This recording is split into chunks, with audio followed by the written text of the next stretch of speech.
Hey, welcome to A Foreigner in the Philippines. Oh gosh, this is a late night. We've had a busy day today, but this is the end of my birthday. That's me seeing 79 years old. Never thought before about reaching 79 years old. When I was a lot younger, I used to look at people who were 40 years old and think, my God, they're getting on a bit, they've lived a good life. And wasn't there a 60s song that said, hope I die before I get old? The Who? What are you saying, Who? So the Who started. So what is it? There's one here, look, this is from my book of 1001 smartest things that have ever been said by smart people. Yeah, well, close enough. It says, a birthday is a good time to begin anew, throwing away the old habits, as you would old clothes, and never putting them on again. A birthday is a good time to begin anew, throwing away old habits as you would old clothes, and never putting them on again. Well, some habits you're going to keep. Some habits like thinking about the things that are important to you, and taking note of things which actually really change your life. Now, our friend Wilbert said to me tonight at the dinner table, and what about wisdom? I was tempted to say, what about it? I'm only good at getting old. I'm not sure that I'm getting good at wisdom. But if I look at some of the books that I've read, which for me, and it is only a case of what was important for me, the books that I've read which have had a great influence on me for different reasons. I've read a lot of spiritual books. At one time, when I decided that I actually wanted to reinvent myself. I wanted to make a change, and this was just prior to when I was coming out to the Philippines. And I decided that I would have to read a terrific amount. Now, personally, I'm a great believer in reading, in that old-fashioned thing of books. So Kindle is wonderful. I have 3 books of my own that I've written, which are short story collections, and they're all on Kindle. So I'm not decrying Kindle, okay? But why did these books that I'm about to tell you, why did they make a huge difference? And I'll try to go into it. I found the work of John Steinbeck with a book called The Grapes of Wrath. The Grapes of Wrath and East of Eden. But one of the things that I loved was the short stories that were in a book that Steinbeck wrote called The Pastures of Heaven. Now, if you get that book, it's a wonderful book which has formed a lot of the way that Beth and I now do our mission, our work. John Steinbeck has this way of, it's just clear that he absolutely loves people, and that's, to me, that's what communicates. Now, obviously, what communicates to one person doesn't communicate to another. So it's one of those things that sometimes a messenger can deliver a message of which he has no importance of, he has no idea of the importance of what it will mean to the person he is talking to. Now, an example that I've given before was about a kid in a family that I was close to. And the boy was about 9 or 10, I think, something like that. And he stopped eating. Now, obviously he didn't stop eating completely, but virtually stopped eating. And of course everybody was driven out of their minds trying to get him to eat. Look, you've just got to eat, otherwise, you know, this is no good. And they tried every argument, and it all failed.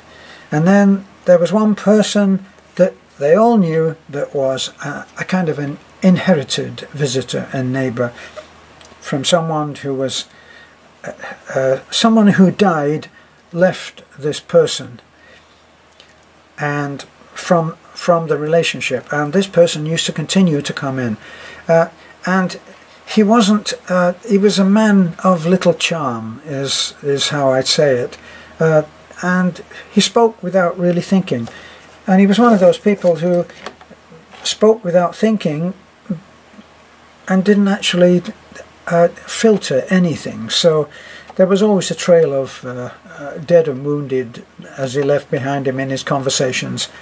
On this particular case, he came into the house and he looked at the boy and he said, "Yes, son, you can stop eating and you can die." And then he left. And he was a man who liked to make inflammatory statements which would get everybody riled up, and then when everybody was talking about it and arguing, he'd leave. But he said that to the kid, and it proved to be the instrumental statement which started the boy eating, because later, in years later, I asked this boy, who had now grown into an adult and was a talented artist, I said, what happened about that? What started you, what stopped you eating, and what started you eating again? And he described this incident that I've just described to you. He said, and when that guy said, "Yeah, you can stop eating and you can die," and he didn't care whether I did or not, either way. And it made me realize that, yes, I could die. So the messenger didn't realize the importance of his message and the impact. He didn't realize what the impact would be. But he said it, and that message delivered at that moment made all the difference. And that's how I view some of the books that I've read. That at that moment I learned to think in a different way. And that means it's a life changer. And looking at my book of wisdom here, of all of the things that people have said, which are very wonderful and clever, and it puts me on to looking at, other than people that I've met who have really changed my life, which we all have people who made statements which you keep repeating all your life. I found that my teacher of the trombone he made a couple of statements, but he made a statement that made me stop being silly and learn a huge amount more from him, because I worshipped him as my teacher and mentor. I went in and I took in my foolishness, I took in the sheet music of The Flight of the Bumblebee. Well, I'd heard it played on the radio by Spike. I think it was, Spike something or other. I've forgotten his name again. And it was an American band, and it was a goofy American band. They used to combine great talent of music with comedy, and it was very entertaining. Well, I heard the trombone player in that band play Flight of the Bumblebee, and so on. I thought, wow, that's incredible. How did he do that? Now, if I could do that, I'm telling my teacher now, if you could teach me to play this, I said in all my wisdom, I would be a great player. And my teacher looked out the window, I realise now, probably near to despair. And he said, if you take your instrument out of its case and you do not practice what I tell you, you are wasting your time. And I've repeated this story many times, because what it means is that if you're not paying attention to something that's said to you, you may miss you may miss the point of that. And there's another expression, well, there's another statement in here, if I can find it, about the truth. And in this one, it's actually Winston Churchill. And Winston Churchill said, "Men occasionally stumble over the truth, but most of them pick themselves up and hurry on as if nothing had happened." Kind of like that one that I said a few videos ago about the man that's walking along with his friend and he sees God. God materializes to him and he says to his friend, "Look, God, there's God." And his friend says, "Oh my God, look at the state of your fingernails, they're filthy." That man wasn't prepared for the message. So, back to the books. Eventually I get round to everything. The Passages of Heaven was an incredible book for me because it showed how John Steinbeck loved people and how he could talk about the faults of people, even about dishonesty and lying and cheating, and he didn't judge the person in the narrating. So if you're listening with the intention that you might pick up some of these books, that would be a very good one. Now, I made up my mind just before, as I was about to say and didn't get round to, I made up my mind that I was going to read as much as I could, and I actually went round and I asked people, what's the best book you ever read? And I would put that on my list. I'd go down to the library, I'd pick it up and I'd read it. I read some extraordinary books about that time. Who Built the Moon? I read that. Incredibly interesting. Who Built the Moon? But I'm digressing, as is my way. The Passages of Heaven was by John Steinbeck. The Grapes of Wrath was about John Steinbeck's work. East of Eden was a great classical movie. Now I think it was East of Eden that was written in 2 books. It could have been The Grapes of Wrath, but it's one of those or 2. And it made me realize that even the greatest giants of literature have suffered at the hands of ignorant people. And I think it was East of Eden that was written as book 1 and book 2.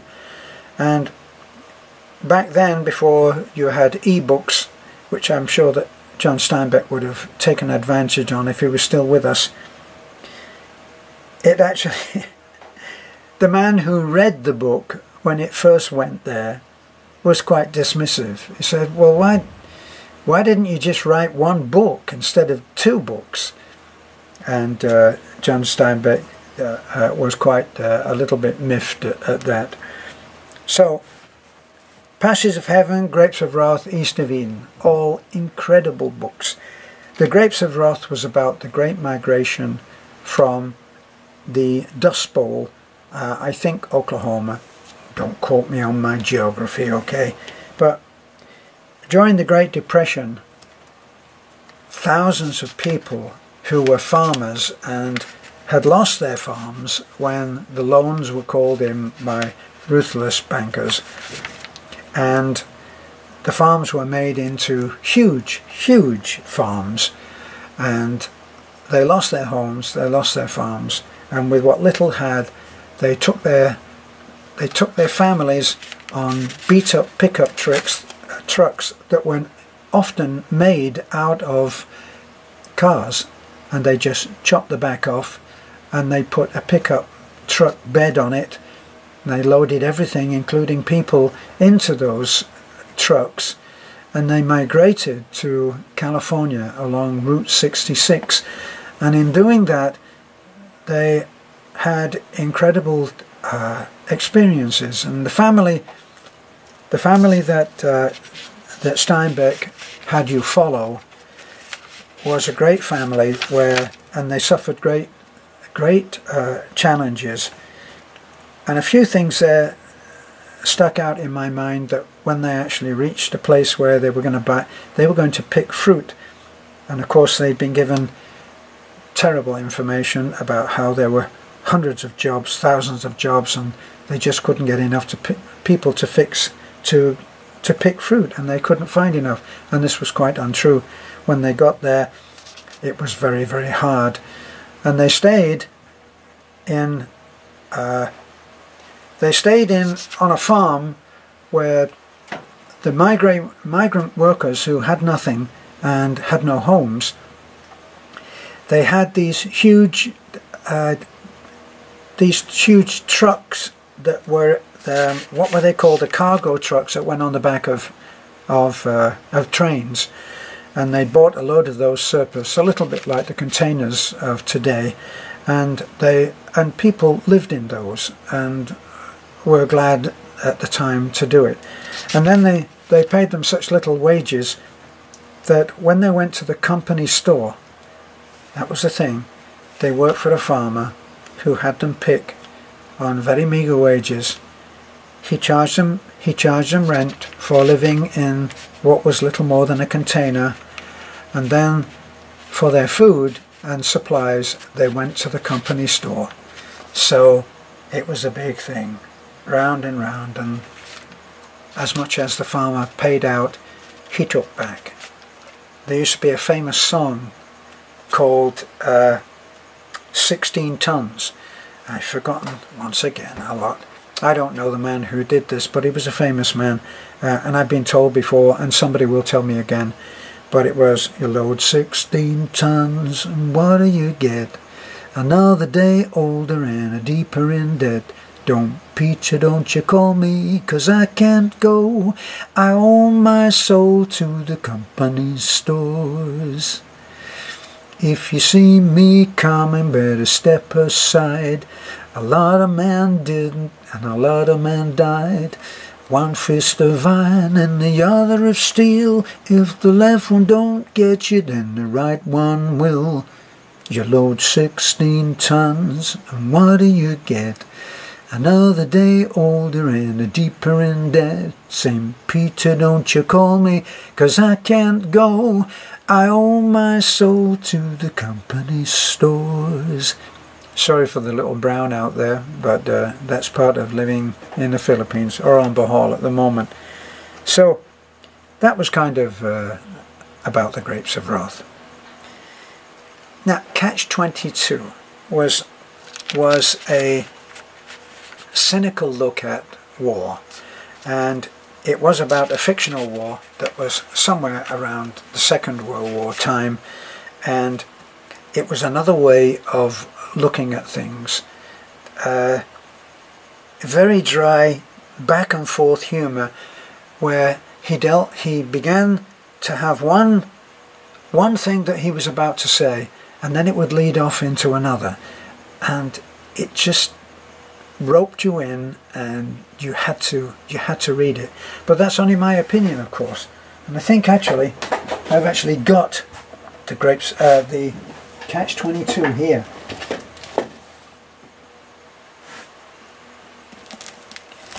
Catch-22 is about to be made again, and I believe that it's George Clooney, who is going to be Yossarian. And the last time I spoke about this, Yossarian, somebody wrote to me and said that they were serving in the service at one point, and they had 3 captains who came in. I think it was impossible coincidence. Three or four members of a crew came in, and they were all Yossarian, and he shared that with them. And of course, yes, they thought it was funny. But anyway, what can I tell you from this book? Catch-22 was the greatest catch of all, because it meant that you could get out of the service if you were insane. Now, how did you get out? Well, Doc Danica, the character who is the service doc there, he says to Yossarian, well, all you have to do is ask me. And Yossarian says, okay, get me out. And he said, I can't. He said, why? He said, well, because if you want to get out, you must be sane. So you can't get out because you're insane, because you've asked to get out. Now, that actually happened to me at one point. At one point in my service life, I served 8.5 years in the army, and a friend of mine came to me when I was in hospital having a minor surgery, and he said that he had worked his ticket. Now, working your ticket when you're in the army is about getting out, and getting out early and not having to serve your time. Now, it's not about being dishonorably discharged. The trick is to just have them let you go. And of course, there were always famous stories about how you could get out. One of them about the man who, he kept walking around. He was a model soldier. He never asked to get out, and he never expressed any disinterest in any interest in getting out. He just went around, and he would pick up a piece of paper and say, "That's not it." And then he would go around and he just kept picking up pieces of paper saying, "That's not it, that's not it." And finally they put him into some kind of therapy, and all that he would do is just pick up pieces of paper. It never helped. And finally they discharged him, and he went in for the last time for his discharge, and the captain, or the CO, the commanding officer, said, we're actually sorry to lose you, because you've never been in any trouble, but you've had this fixation and you're obviously a little bit unhinged, so we're just going to let you go, and it'll be a medical discharge, not a dishonorable, because evidently you just can't help it. And so he picked up the man's discharge paper and he handed it to him, and the man said, "That's it." So he got out. Whether that's true or not, I'm really not sure, but it's a good story. Well, when I went in to hospital, I didn't expect to see this man come, this friend, and he came, and he was a musician, and he said, "I heard you were in hospital, and so I thought I'd come and tell you that I got out."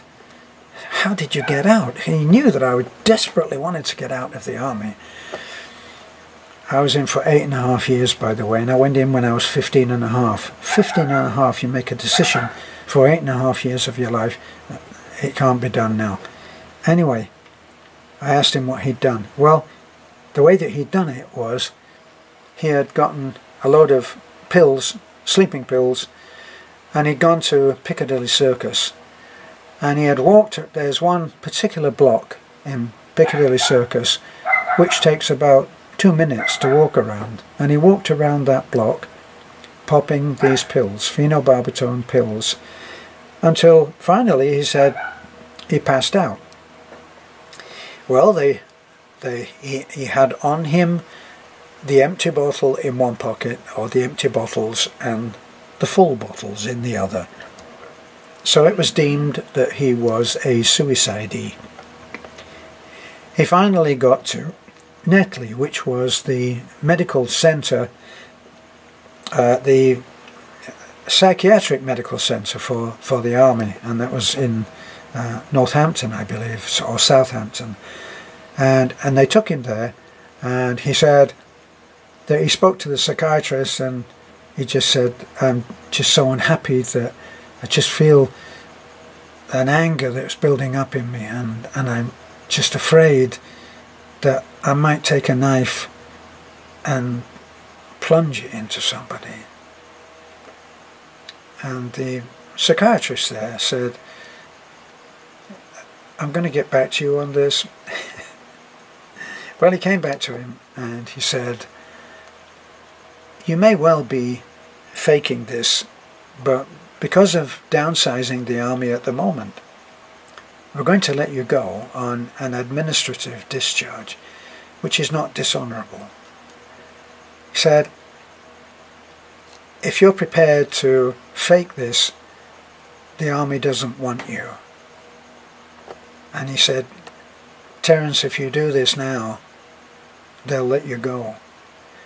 Well, I was just about to go to the Royal Military School of Music in Twickenham, and it would represent real tuition on the trombone, because I'd be with a professor who was the principal trombone of the BBC Symphony Orchestra. And I said, I'll do it after I get back from the college. So I went to the college and had a great year. And then as soon as I finished there, they shipped me out to Africa. And I went out, and I was in Nairobi, in I think a camp called Muthaiga camp, which was the pits. We lived in large tents, 6 to a tent, and the tents were in such bad condition that they were condemned. You could tell they were condemned because on the so-called windows they have a big X. Well, eventually we were permitted to build our own prefabricated, not pre-assembled, assemble yourself kind of huts, which were much better. But I remembered what my friend said, and I tried it myself.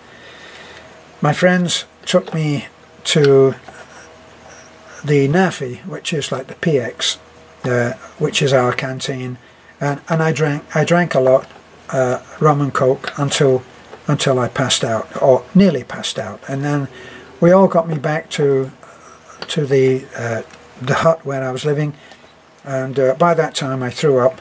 Sorry, I'm not turning anybody on, am I? Anyway, I threw up, and they put, my friends put loads of the water-soluble pills that I bought, and I'd taken about 7 off, because I wasn't prepared to take a risk. And somebody then ran down and got the medical guys, and the medical guys came back. There was a lot more adventure to this, and a lot more fun. It is actually funny. But eventually, I was shipped back to, guess where? Netley, which was the psychiatric centre. And I was shipped back there, and I was treated by a young psychiatrist, and he asked me a few questions. Never quite understood why. He said, who was the Planet Suite written by? And I said, Gustav Holst. And he nodded. And I wondered what that would possibly tell about my mental condition. But anyway, they gave me a few other things. I had the sodium pentothal, so-called at the time truth drug, in which you babbled and told them all the truth, and that would be where you revealed your terrible secret. And anyway, I didn't get out, because the psychiatrist said, actually, wanting to get out of the army may be a sign of your sanity. So I was caught in Catch-22. That's why probably Catch-22 was an influential book for me. So what's another book? Well, Catch-22. Now, since one of the very early books, I'm going out of order here from what I've got written down, but Psycho-Cybernetics was a very influential book for me, because Psycho-Cybernetics taught about how we are like a servo. There's a servo mechanism there which will keep us going straight until it's no longer right, and then you correct it. So you make a mistake, and when you find out that it's a mistake, you change. And that's how you can reach your goal. That's the same way that an aeroplane does. It goes in this straight line like this. When it finds out that it's not actually heading towards the center of my nose, and it's not heading there anymore, it changes its course, and then it might end up going like this, and it changes its course back again. So it actually gets you to your destination by constantly, repeatedly making mistakes, which it corrects. That was a good book for me.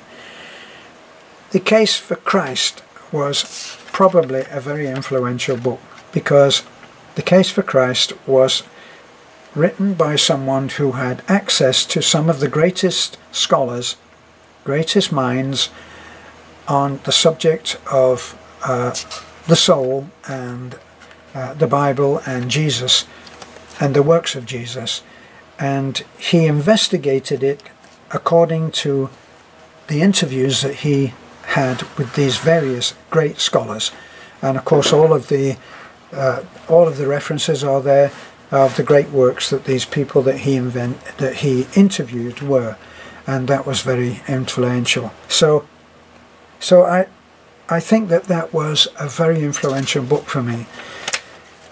It made me decide that I would like to be part of the little church that I was helping with, and taking children there and dropping them off and going and picking them up and taking them home. And that's how Beth and I started helping and contributing to the church. And in doing so, we actually increased the size of the congregation by something like 60 or possibly 80%, because when we started it was 20 or 25 people there, and when we finished, well, we're not finished. Now it's pretty packed with children, just as you may have seen today at my birthday. There were 60 or 80 kids there today, and that was after we'd had that birthday party at the swimming pool. So that was an important spiritual book. Now, two more so that I can get off. Jonathan Livingston Seagull was written by Richard Bach, and it's a fascinating book.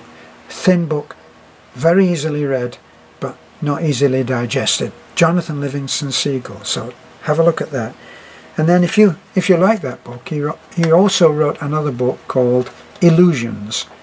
And Illusions was about the mythical Messiah returning.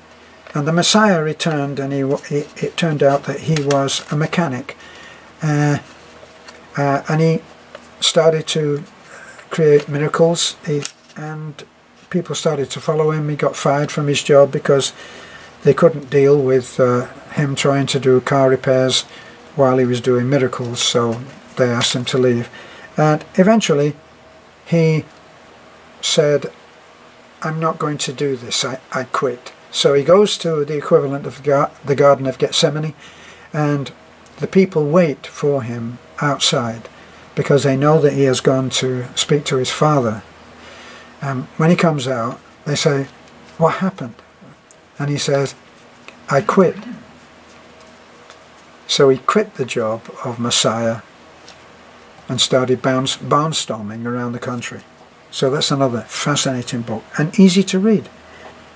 Now this one I just recommended to someone who badly needs to go onto a new health regime, and I mentioned this book. Now this book often puts people off because of the title, because as soon as you say the title, people think, well, that's not me. Fat, Sick and Nearly Dead. I don't know this author, I have no connection to him, and I'm not on commission. But it's like the other book that I recommended of Are You the One for Me by Barbara DeAngelis. It's just a great movie. It's a great movie that was made on almost like a vlog, and the man went on to, for something like 3 or 4 months, he went on to the juicer only. He only lived on juice, and he kicked all the medication that he was on. He was taking 4 or 5 or 6 different kinds of medication. He was a lot overweight, dangerously so, and he realized that his life was going to end, or the quality of his life was going to be so bad that he wouldn't want it. So he went on to the juicer, and every day he used the juice, and what he did was he went to America, and he went for 3 months to America, and he travelled around in an SUV, and he obviously had a cameraman with him because he didn't hold the camera himself, and he interviewed people who he would talk to in the street who were overweight, evidently overweight, and he actually changed the life of several people, saved the life of one man or two. And it's an incredible book. And if you are in that situation where you're doing the bouncing up and down on different diets that don't work, go on to the juicer. It's not cheap. It's quite expensive to buy great loads of carrots, apples, lemons, and all of these different kinds of vegetables, and buy them in fresh and juice them and just drink the juice. It's not for everybody. Nothing ever is. But boy, you can see how lightly I'm built. I'm heavily built at 160 pounds, which is possibly where I am now, maybe 150 pounds, and I've never ever been a lot heavier than that. So losing weight was not my priority, but I lost 17 pounds and all fat, and I was in the best shape that I've ever been in, and I worked out as well, cycled everywhere, because at that time I'd lost everything, couldn't afford a phone, I couldn't afford a car, couldn't afford to keep one running, so I had a bike, and I happily went everywhere on my bike. At the same time I was on the juicer and I was working out at the local gym. So that's the story of or my story of fat, sick and nearly dead. That was the healthiest that I've ever been. Try it and look at these other books. Of course, you can tell me of your favorite books. I'm still always interested in that. One of the best books I read, which I haven't written down here, I can't remember the title, but it's short stories, and it was 100, was it 100 short stories or 200 of the most famous authors, from John Steinbeck right through to Stanislavski, just any number of different authors, all of the ones, Scott Fitzgerald, Steinbeck, and the guy that I've mentioned, Joseph Heller, all of those, and I read every one of them, every single one of them, a short story. I read every one of them, and that was right down to the famous Russian writers. So if you're trying to change, I got a lot out of just this book here, which was, I've showed you before, which was 1001 Smartest Things Ever Said. And those are just a load of quotations. It's not a heavy book to read. You pick this up anywhere. And that had a huge effect on me. But these others were mind-changing. And that's what you're going to have to, change that. You're going to have to change the way that you think. Like it said in my birthday quote of, if you